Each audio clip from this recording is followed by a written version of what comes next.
નમો અરિહંતાણં નમો સિદ્ધાણં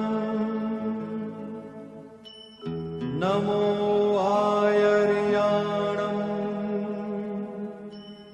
નમો વજ્જાયાણં નમો લોએ સવ્વસાહુણં એસો પંચ નમુક્કારો સર્વપાવપણાસણો મંગલાણં ચ સવ્વેસિં પરમં હવૈ મંગલમ. 32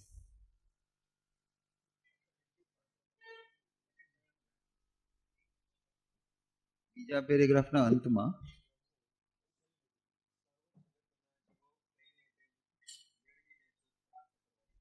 એમાં છેલ્લું લાઈન જે છે, કિંચિત માત્ર પણ ગ્રહવું તે સુખનો નાશ છે. તો પ્રશ્ન અહીંયા એમ છે કે આ જે ગ્રહણ કરવાનું પરિગ્રહ જે છે અને ગ્રહણ કરવાની જે બુદ્ધિ છે,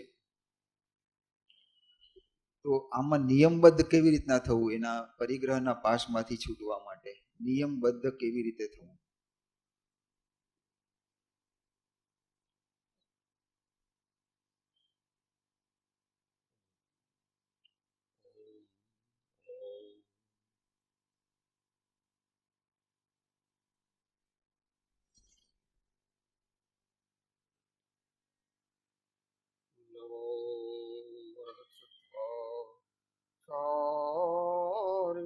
ઉપાધ્યાય સર્વ સાધ્ય.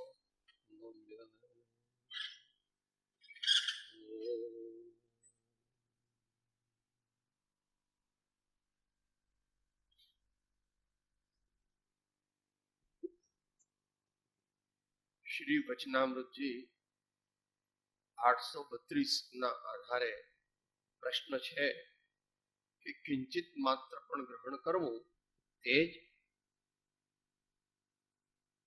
સુખનો નાશ છે.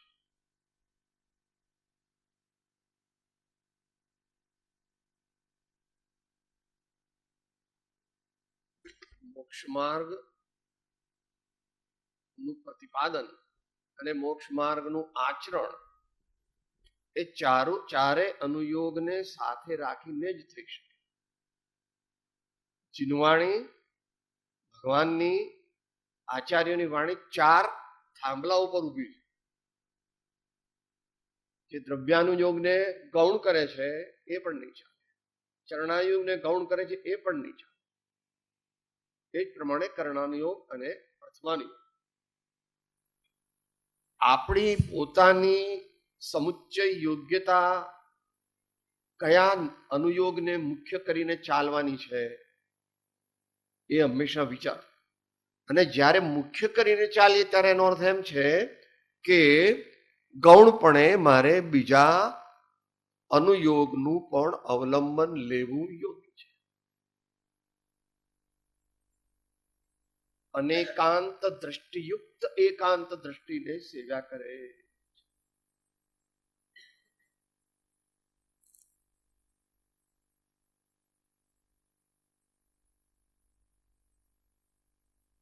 તો પરિગ્રહનો વિષય જે છે એ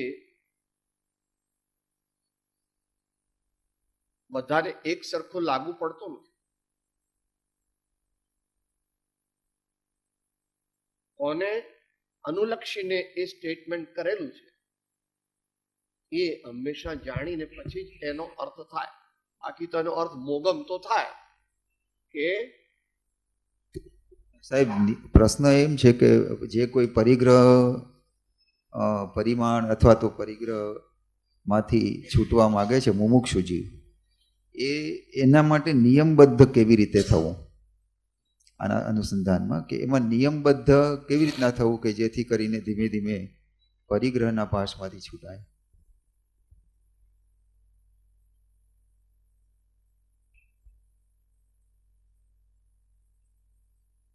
આચાર્ય એનો જવાબ આપ્યો છે, આપણે સાંભળીશું, કદાચ આપણને ચક્કર આવવા માંડશે બેઠા બેઠા. પુરુષાર્થ સિદ્ધિ ઉપાયમાં ભગવાન કહે છે, જ્યારે કોઈ સાચો ધર્મપ્રેમી જીવ આચાર્યના શરણે જઈ અને કહે છે અથવા કહે, હે ભગવાન, મારે મારા જીવનને ધર્મમય કરવું છે, આનંદમય કરવું છે, શાંતિમય કરવું છે, પ્રજ્ઞામય કરવું છે, તો આપ કૃપા કરીને મારા પર અનુગ્રહ કરો અને મને સન્માર્ગના દાનથી કૃતકૃત્ય કરો. પહેલા આખું સાંભળી લઈએ. આચાર્ય કહે છે, અમારી પરિપાટી એવી છે કે કોઈ પણ મનુષ્ય જ્યારે એ પ્રમાણે આત્મકલ્યાણની ઈચ્છાથી અમારે શરણે આવે ત્યારે પહેલા તો અમે કહીએ છીએ કે તારે સર્વસંગ પરિત્યાગ કરી અને અમારી સાથે આવી.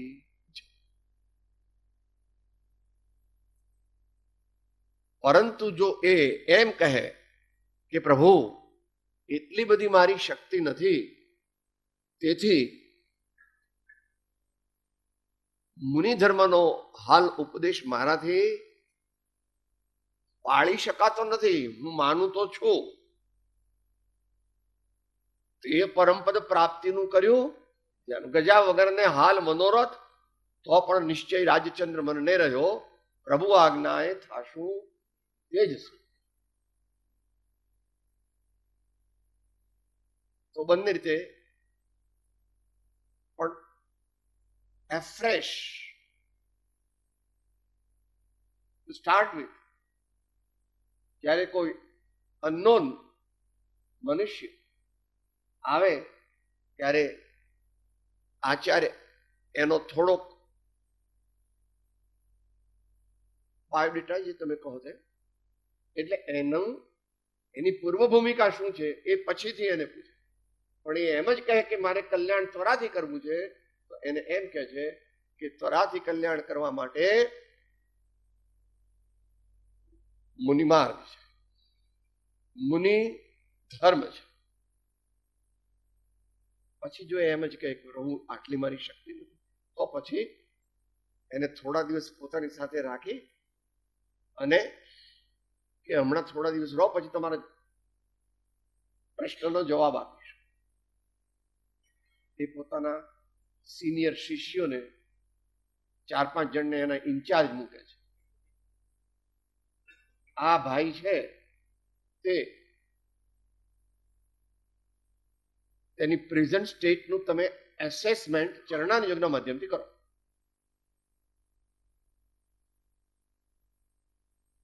શું ખાય છે, કેવી રીતે ખાય છે, કેવી રીતે ઊંઘે છે, કેટલું ઊંઘે છે, કેવા કપડાનો આગ્રહ રાખે છે, તો કેવા કપડા પહેરે છે,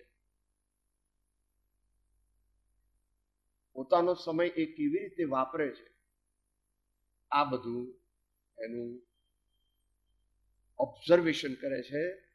પોતે તો કરે જ છે, ને આમાં એ તો બંનેની પરીક્ષા કરે છે. આચાર્યમાં કે એ ભાઈ જે આવ્યા છે એમના સમુચ્ચય વ્યક્તિત્વનું મૂલ્યાંકન કરે છે. પરંતુ આચાર્ય ભગવાન વર્ણન હું કરું તો તમે કહો કે તમે કંઈક ભૂલથી કંઈક બીજું લીધું લાગે.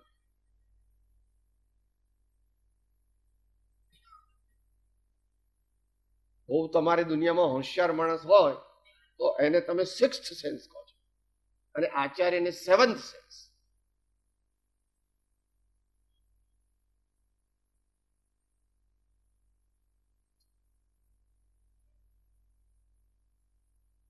કૃપાળુદેવે 172 છઠ્ઠા છઠ્ઠી આજ્ઞાના છેલ્લા 2 શબ્દો મૂક્યા છે એ આપણે ગળી જઈએ છીએ. બધું બરાબર વાંચીએ છીએ, 2 શબ્દો આપણા ખ્યાલમાં આવતા નથી, કારણ કે આપણે એ દિશામાં વિશેષપણે ચાલ્યા જ નથી. એના એ આપણું જ પોતાનું અસ્તિત્વ છે એવો આપણને ખ્યાલ આવતો. માટે આપણે મુનિને જોઈએ છે કેટલી રોટલી ખાધી, શું રસ છોડ્યા, આટલી બધી વાર કેમ લાગી જમવામાં, વગેરે વગેરે, જેનું પ્રયોજન ગૌણ છે એ પણ જોવું જોઈએ, પણ એનું પ્રયોજન ગૌણ છે. તે વખતે આહાર વખતે અથવા વિહાર વખતે અથવા નિહાર વખતે અથવા ઉપદેશ વખતે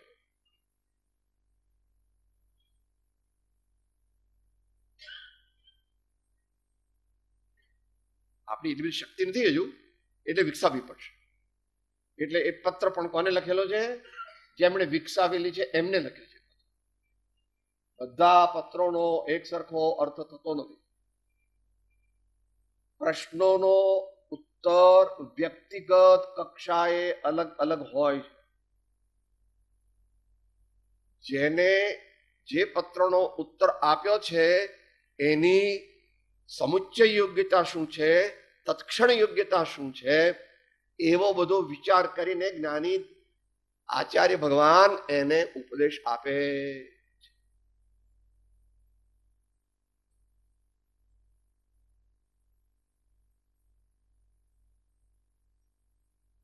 કયા 2 શબ્દ? એ અદભુત રહસ્ય આપણે જાણતા આપણે એને ગળી જઈએ છીએ. સાહેબ આપીએ 6 રોટલી ખાધી, સાહેબ આપીએ ગોળ લીધો ઉપર, બેકગ્રાઉન્ડ જાણતો નથી. વળી આહાર તે વ્યક્તિગત વસ્તુ છે.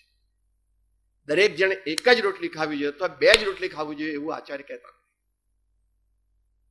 આચાર્ય કહે છે ઉણોદરી લો. દરેકની ઉણોદરી જુદી જુદી હોય.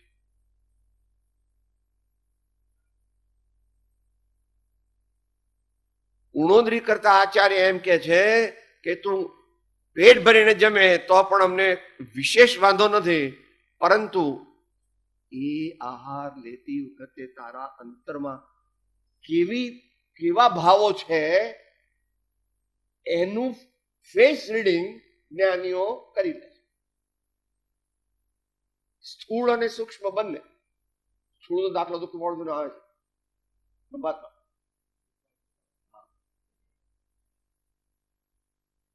મારે બતાવવું છે કે મેં આટલા દ્રવ્યો છોડ્યા છે અથવા હું આ લીલોતરી નથી ખાતો.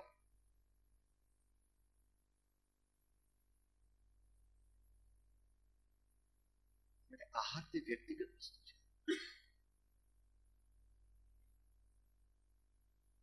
કોઈનો આહાર સ્વાભાવિક પણ મોટો હોય. આહાર કેટલો લો છો એના 15% છે, અને આહાર લેતી વખતે સ્વાદ શું છે, વિચારો શું છે, અંતરમાં કઈ દ્રષ્ટિ છે, એ બધું એના 90% છે. 85%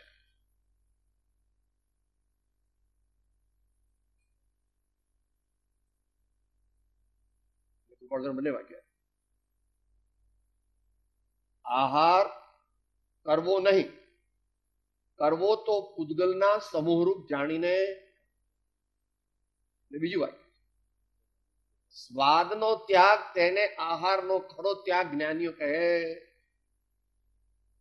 બહુ માર્મિક છે.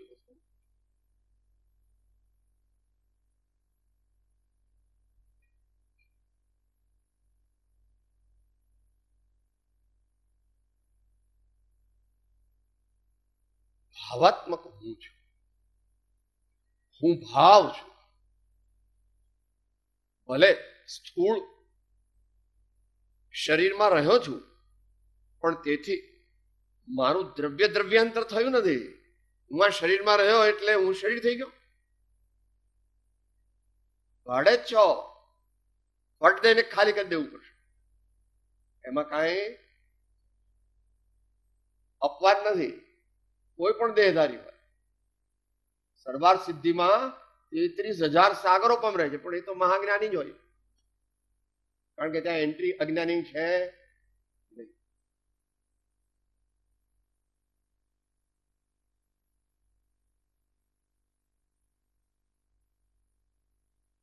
તો કાર્યની સાથે સાથે તે કાર્યની પાછળ રહેલો અભિપ્રાય અને એ યોગની ક્રિયા કરતી વખતે ઉપયોગમાં કશાયની માન્યતા કેટલી છે,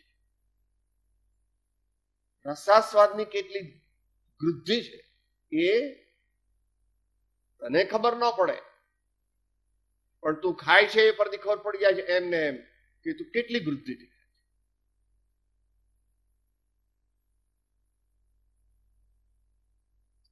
તમે તો એમનું આચાર્યનું જ તાણો, જ્ઞાનીઓનું જ તાણો.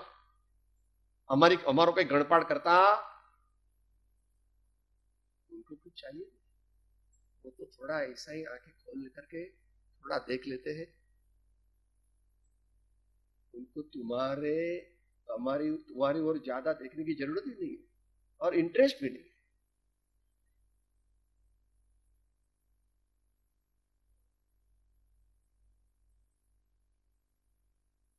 હવે પ્રશ્નનો જવાબ ચાલુ થાય કે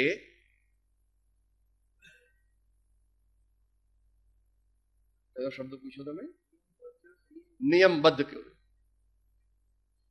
પહેલું તો એ દરેક જીવનું સામર્થ્ય એક સરખું નથી, દરેક જીવનું ભવિતવ્ય એક સરખું નથી. માટે ગમે તેટલું આપણે કહીએ તો પણ દરેક જીવ એક સરખો પુરુષાર્થ કરવાનો.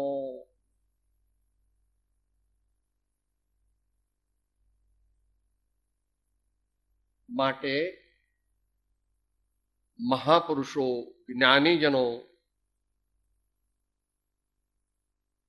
એવા મહાપુરુષોના સંપર્કમાં રહીને આપણી જાતની જે આપણી શક્તિ છે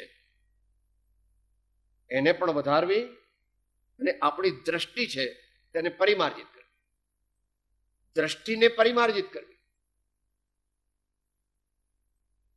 એમાં રાગ દ્વેષનો કેટલો ઊટ આપેલો છે, કોઈ પણ પદાર્થ નો ગ્રહણ કરતા કે ત્યાગતા.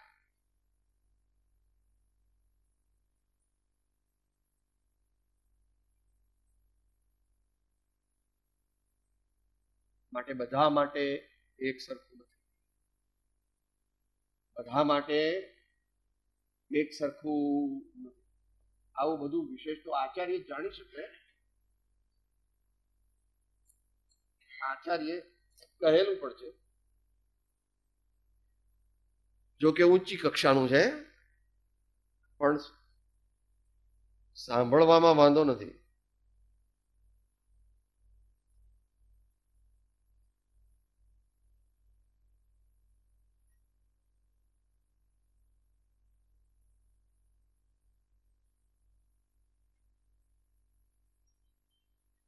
બે ગાથાઓ સાથે મૂકી છે, ઊંચી કક્ષાની છે, પણ આપણે વાંચવી, કારણ કે આ પ્રશ્નનો જવાબ પણ પૂર્ણપણે તો આચાર્ય જ આપી શકે.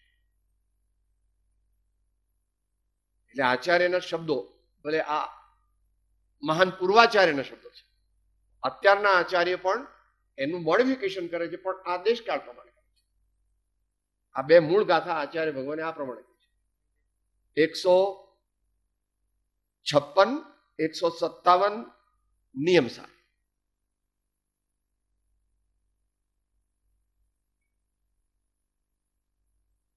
છે જીવ વિધ વિધ કર્મ વિધ વિધ લબ્ધ છે વિધ વિધ અરે તે કારણે નિજ પર સમય સહ વાદ પરિહર્તવ્ય છે. તે કારણે નિજ પર સમય સહ, એટલે કે આપણી પરંપરાના હોય કે બીજી પરંપરાના હોય, એની સાથે સહવાદ પરિહર્તવ્ય છે. જે વાદ વિવાદ કરવા આવે છે એને પોતાની મરજી. એક જમાનો એવો હતો કે વાદ વિવાદ કરવા એ ધર્મચર્યાનું એક પાસું હતું, અત્યારે એવું નથી. શું માટે કોઈ કે મારે વાદ વિવાદ કરવા છે, મને વાદ વિવાદ કરતા આવડતું, અને હું વાદ વિવાદ કરતા કદાચ મારામાં કશાય થઈ જાય, હું નીચી કોટીનો માણસ છું, માટે મારે વાદ વિવાદ કરવા. આપણે સૌ આપણા કલ્યાણ માટે પરસ્પર ઉપયોગી ધર્મ વાર્તા કરીએ, પરસ્પર ઉપયોગી ધર્મ વાર્તા કરીએ. વાદ વિવાદ અમે કરતા નથી, અમને આવડતું. જેને જે વિચાર બધું વિચાર. પછી જરા છક્કો મારીને ટેન્ટમાં જતા રહે છે, કારણ કે 4 રન ખૂટતા હતા અને છેલ્લો બોલ હતો.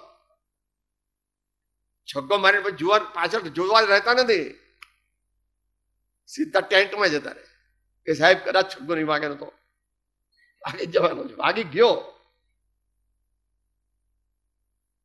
નિધિ પામીને જન કોઈ નિજવત ને રહે ફળ ભોગવે, ત્યમ જ્ઞાની પરજન સંગ છોડી જ્ઞાન નિધિને ભોગવે.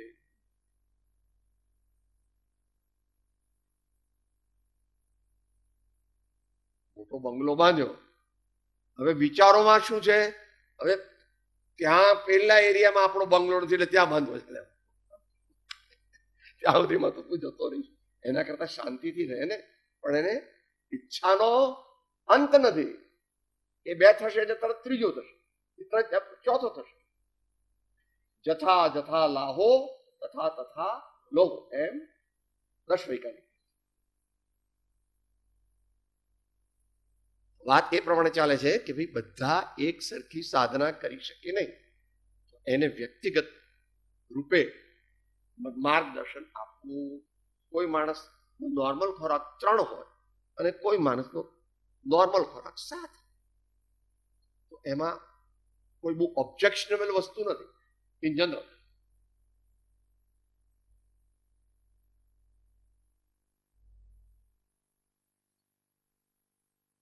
સર્વથી પહેલા 7 વ્યસનનો ત્યાગ કરવો આવશ્યક ને અનિવાર્ય છે.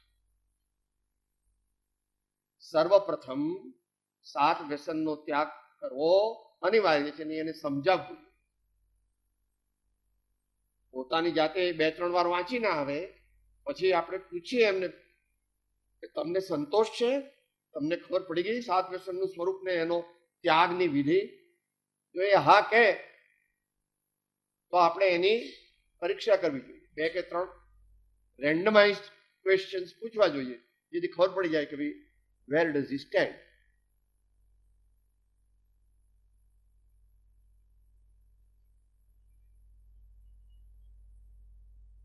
એ પ્રમાણે 7 વ્યસનના ત્યાગની વાત સામાન્ય. ત્યાર પછી સ્થૂળ અણુવ્રત એટલે 5 જ. એ તો આપણે બધું બોલીએ છીએ, આમ તો પરંપરામાં તો બહુ વ્યવસ્થિત છે, પણ આપણે એને સમજીએ છીએ કે નહીં એ દરેકે વ્યક્તિગત પોતાને. મોટકી હિંસા કરીશ નહીં, મોટકું જૂઠું બોલીશ નહીં, મોટકી ચોરી કરીશ નહીં, પરસ્ત્રીગમન કરીશ નહીં, અને પરિગ્રહની તૃષ્ણા વધારીશ નહીં. પરિગ્રહની તૃષ્ણા વધારીશ નહીં તો મર્યાદિત કરીશ, મર્યાદિત કરીશ.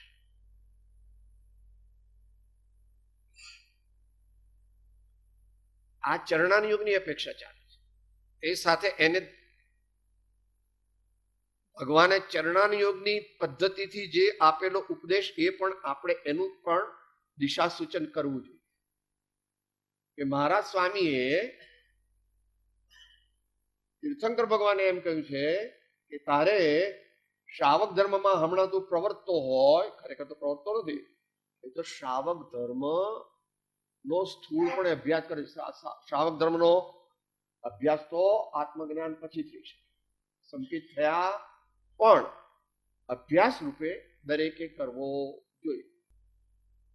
દેવ પૂજા, ગુરુપાસ્તી, સ્વાધ્યાય, સંયમ, તપ, દાન.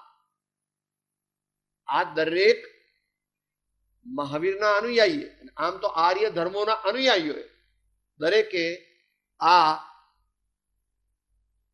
પ્રમાણેનો ઉપક્રમ ભાવપૂર્વક સમજીને આદરવો જોઈએ.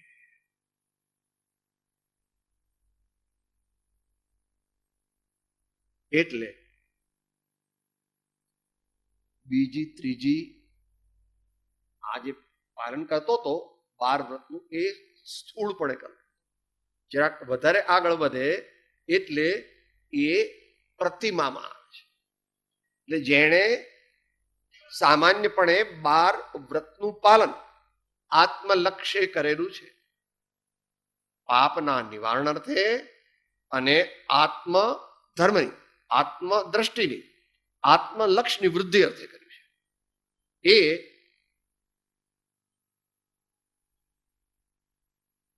શ્રાવક બની શકે છે. સાચું એટલે કે આત્મજ્ઞાન સહિત હોય તો, નહીં તો અભ્યાસ કરે. મોટા ભાગે તો અભ્યાસ જ કરે, કારણ કે વર્તમાન અહીંયા ભારતમાં ઘણા જીવો મોહ ગ્રંથિનો ભેદ કરે એટલું બધું પહેલાનું પણ લઈને આવતા નથી, અને અહીંયા પણ એમને કઈ એવો ખાસ વિશેષ લક્ષ્ય નથી. એટલું જ નહીં, પણ જે દેશકાળની વિપરીતતા છે તેમાં પણ સર્વસંગ પરિત્યાગીઓ પણ કાળને અનુરૂપ જ છે. કાળને અનુરૂપ જ છે.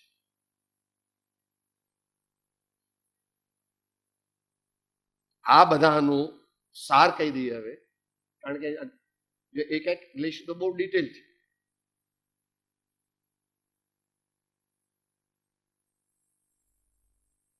ત્રણ, 4 ને 3, 7 ને 5, 12 એમ આપણે લઈએ છીએ. 5 ને 3 8 ને 4 12, જે રીતે તમે ગણો છો. આ બધી વાત ચરણાની યોગની અપેક્ષા એ વાત ચાલે છે. અને ચરણાની યોગ સામાન્યપણે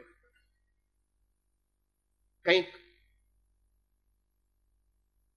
દ્રવ્ય ક્ષેત્ર કાળ ભાવની અપેક્ષાએ માઇનોર મોડિફિકેશન્સ ને પણ પામે. જનરલ સાહેબ, શું તમે શાસ્ત્રોને ખોટા કહેવા માંગો છો? એમ વાત નથી ચાલતી.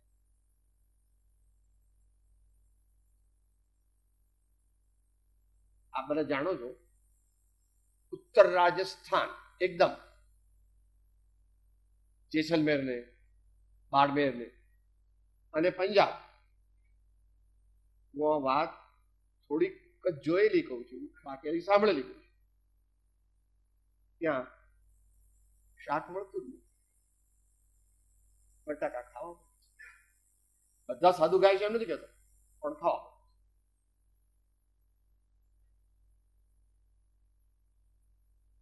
અને કોઈ મિસ ઇન્ટરપ્રિટ કરીને બટાકા ખાવા માંડે તો એ તો પોતાનું ઇન્ટરપ્રિટેશન છે. પણ સૂક્ષ્મ દ્રષ્ટિએ મૂળ માર્ગનું અવલોકન કરીએ તો ત્યાં એનું દિશા નિર્દેશ કરે છે.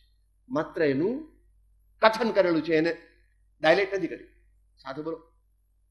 લિંગ અને ભેદો જે વ્રતનારે, દ્રવ્ય દેશ કાળાદિ ભેદ મૂળ માર્ગ સાંભળો જીનનો રે. પણ જ્ઞાનાદિની જે શુદ્ધતા રે, એ તો ત્રણે કાળે અભેદ મૂળ માર્ગ સાંભળો જીનનો રે. કથન છે. સાચું ખોટું એ તમારે નક્કી કરવું, અથવા આપણે વ્યક્તિગત નક્કી કરવું.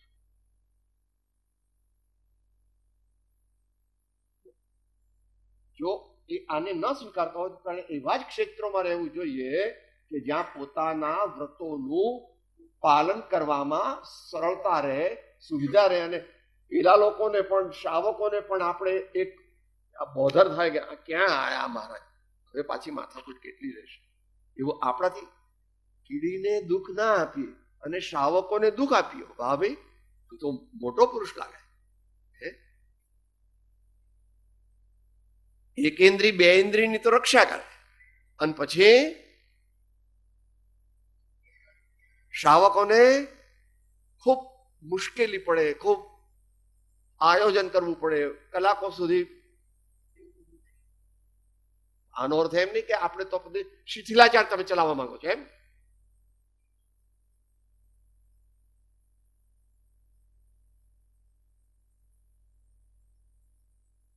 અહીંથી આગળનું જે છે ડિસ્કશન એ કોકને માટે છે, પણ આચાર્ય ભગવાને પણ મૂળમાં પ્રવચન સાર અને પછી પ્રવચન સારની ટીકા અમૃતચંદ્ર ભગવાનની છે, તે બંનેમાં અપવાદમાં કહ્યું છે ને, અતિ બાળ, અતિ વૃદ્ધ, અતિ શ્રાંત અને અતિ ગ્લાન. બહુ જ નાનો મુનિ હોય, કારણ કે પહેલા તો દીક્ષા નાનપણમાં આપવામાં આવતી અને અત્યારે પણ કોક કોક આપવામાં આવે છે, પણ એ અત્યારે એમાં ભજવું નથી. આપણે હેમચંદ્રાચાર્યના ગુરુએ જોઈ લીધેલું આ કોઈ સાધારણ વ્યક્તિત્વ છે, એટલે એમને 7 વર્ષે 7 વર્ષે દીક્ષા. અને બીજા આચાર્યો જે હતા એમને પણ 11 વર્ષની અંદર સુધીમાં દીક્ષા આપી દીધેલી છે. બધા જ આચાર્ય, ચિંતન આચાર્ય, કુંકુંદ આચાર્ય, ઉમાસ્વામી આચાર્ય, તો દરેકને માટે એક સરખું નથી. પરિગ્રહ પરિમાણ કહો છો ને, આપશું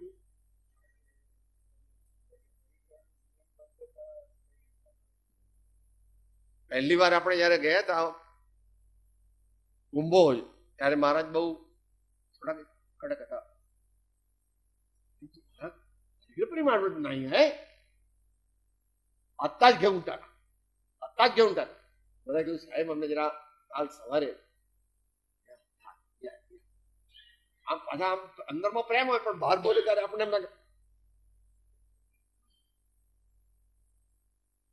એ જમાનામાં 10 લાખ 7 લાખ 5 લાખ આવી બધી તે વખતે બધાએ પરિગ્રહ પરિમાણ કરે. એટલે આ થોડુંક વ્યક્તિગત છે અને એનું બેકગ્રાઉન્ડ કેવું છે એની સાથે થોડો વખત રહીએ અને એની વૃદ્ધિ 5 ઇન્દ્રિયો અને 6ઠું મન, એમાં કયા વિષયમાં એની કેટલી વૃદ્ધિ છે એનો સામાન્ય વિચાર કરવો જોઈએ. પણ આ મેં જે કીધું એ વાત આપણા જેવા બધાને માટે લાગુ પડે. જે અલૌકિક પુરુષો પ્રધાન જન્મે છે એમની વાત જુદી જ છે. Conventional lose don't apply to them. એટલે જ મેં કીધું કે જ્યાં સુધી ઇન્ફોર્મેશન મળે છે ત્યાં સુધીમાં જીનચંદ્ર આચાર્ય મુકુંદ સ્વામીને દીક્ષા લેવા માટે પ્રેરણા આપી નહોતી. એક જ પ્રવચન સાંભળ્યું અને બાને જઈને કીધું કે તું નાની હતી ને શુદ્ધોસી બુદ્ધોસી નિરંજનોસી, એટલે કાલ સવારે હું આચાર્ય ભગવાનની સાથે જવાનો છું અને તેઓ જેમ કહેશે તેમ જીવન જીવીશ. આ અપવાદરૂપ યુગ પ્રધાન પુરુષ બધા એવું કરી શકે માટે આપણે તો ક્લાસિકલી જવું જોઈએ. 50, 52, 55 થયા હોય તો પછી ખાસ અસાધારણ કારણ વગર આપણા નામે મોટી રકમ રાખવાની જરૂર, આપણા નામે બીજું કંઈ રાખવાની જરૂર નથી. આપણે આપણા છોકરાઓને કે જે કોઈ હોય એને સમજતા હોય અમારે આટલું જોઈશે. પુરુષની વાત ચાલે છે ને અમારે બંને જણને આટલું જોઈશે, પણ તારી મમ્મીને 100% છૂટ, અમારી સાથે રહેવું હોય તો અમારી સાથે રહે અને તારી સાથે રહેવું હોય તો તારી સાથે. અમારે આટલું જ પરિગ્રહ પરિમાણ આ ઉપરાંત જે પણ કહે છે એના ઉપરથી મારો અધિકાર ઉઠાવી દઉં છું. પછી તો કેટલા શર્ટ રાખવા, કેટલા પેન્ટ રાખવા, જો પહેરતો હોય તો કેટલી ધોતી રાખવી, કેટલું ઉપરનું માંડિયું રાખવું વગેરે સામાન્ય રીતે 2 કે 3 જોડ રાખવાનું જે લોકોએ દીક્ષા જેવું લઈ લીધું છે તે ઘરમાં રહેતા નથી. આપણા જેવા હોય તો આપણે મુંબઈ જવું પડે, આપણે વિદેશ જવું પડે, જતા હોઈએ તો માટે આપણે કંઈક વધારે જોઈએ અથવા મેલા કપડાં પહેરીને જવું જોઈએ. એક ક્યારે કે તમે મુનિ થવાની તૈયારીમાં તો પછી લોકો ગમે તે ફાટલા કપડાં પહેરીને આવો તો કઈ નહીં, પણ આવું વધારે આ તો 2% જ હોય 100માં.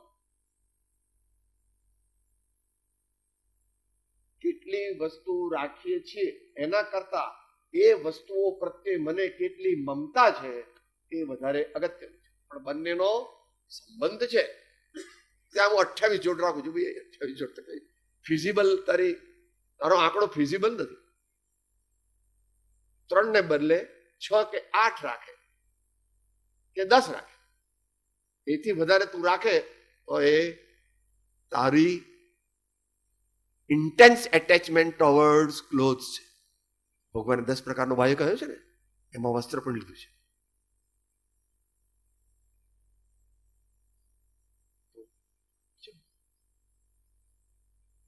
તમારો પ્રશ્ન બધાને ઇન્વોલ્વ કરતો હતો કે પરિગ્રહને ઇન્વોલ્વ?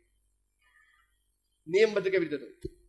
એટલે નિયમબદ્ધ કઈ રીતના થવું? હવે આપણે આ એકચ્યુઅલી આવતીકાલે પણ આપણે ધર્મવાર્તા પ્રશ્નોત્તરી રાખી છે.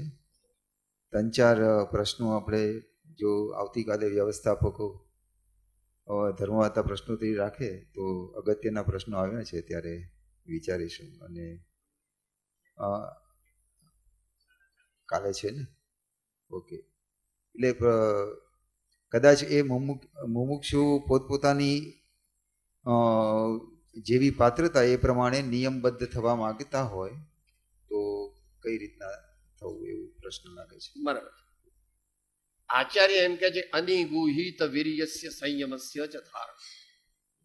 અનિગુહિત વીર્યસ્ય સંયમસ્ય ચ ધારણ. સંયમને ધારણ કરવામાં પોતાનું વીર્ય ગોપવે તે ઉત્તમ મુમુક્ષુ નથી એમ આચાર્ય કહે. મુનિઓને તો સુખ હોય નહીં, શ્રાવકોને તો કલ્પના પણ ન હોય સુખની. 7મા ગુણસ્થાને વધારે સુખ નથી, શ્રેણીમાં પણ નથી. 12મા ગુણસ્થાને થોડુંક છે. અર્યન ભગવાનને પણ સુખ નથી. તો હવે બોલવાનું બંધ કરો.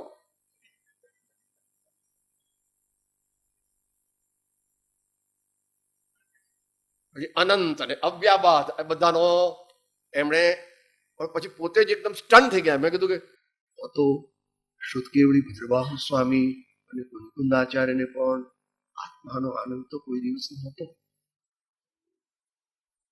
આવું તો મારું માનવાની અશક્તિ છે.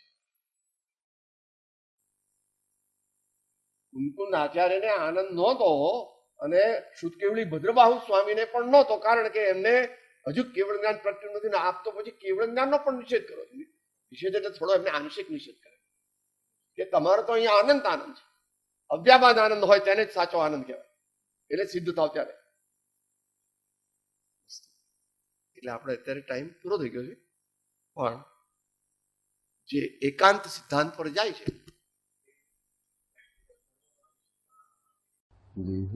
તો જેની દશા વર્તે દેહાતે તે જ્ઞાને ના ચરણમાં હો વંદન. ઉમાવૃત સ્વામી ભગવાન કી, સબ સંતન કી. ઓમ શાંતિ શાંતિ શાંતિ. આત્મા છું, આપનો સેવક છું, સૌનો મિત્ર છું. હું આત્મા છું, આપનો સેવક છું, સૌનો મિત્ર છું. હું આત્મા છું, આપનો સેવક છું, સૌનો મિત્ર છું.